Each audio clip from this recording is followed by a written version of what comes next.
শেখ হাসিনা চলে গেছে আমার ভালো হয় নাই, তারেক রহমান আমার পায়ের কাছে বৈশা থাকে। মানে আগাম বের নিয়ে নিল।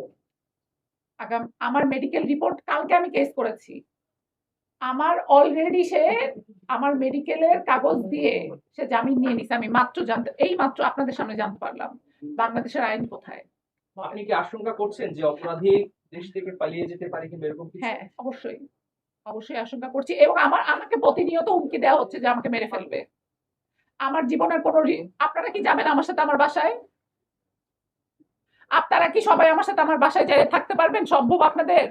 আমার জীবন রিস্কে, আমার জীবন রিস্কে। আমাকে প্রতিনিয়ত হুমকি দেওয়া হচ্ছে মেরে ফেলার, প্রতিনিয়ত হুমকি দিচ্ছে আমার গাড়ি উড়ায় দিবে আমাকে প্রতিনিয়ত।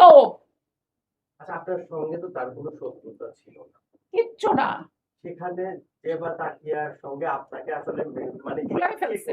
হ্যাঁ হ্যাঁ, এটা কি মূল এটার নাই? তাহলে ইমন কি দোষী না? অবশ্যই তাহলে ইমনের কি শাস্তি দাবি করছেন? অবশ্যই। না করা হয়নি, সে তো নিজেই কোমাতে।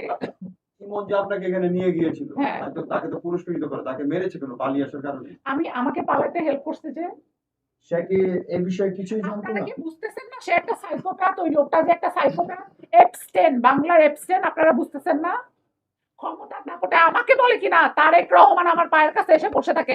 এখন আমি অনারেবল প্রাইম মিনিস্টারের কাছে জানতে চাই, প্রাইম মিনিস্টার আপনি কি এই অশিক্ষিত আসিয়ানের পায়ের কাছে বসে থাকেন? জনাব প্রাইম মিনিস্টার আপনি কি এই আসিয়ানের নজরুলের কাছে বসে থাকেন পায়ের কাছে? সে অনারেবল প্রাইম মিনিস্টার, এখানে I have a question. Do you really do that?